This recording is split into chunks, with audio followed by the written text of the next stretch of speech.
And I'm about to drop this little screw,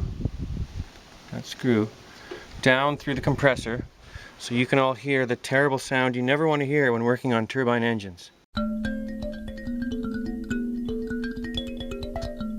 Well, that doesn't sound so bad because it came all the way out the front, but you never want to hear that sound.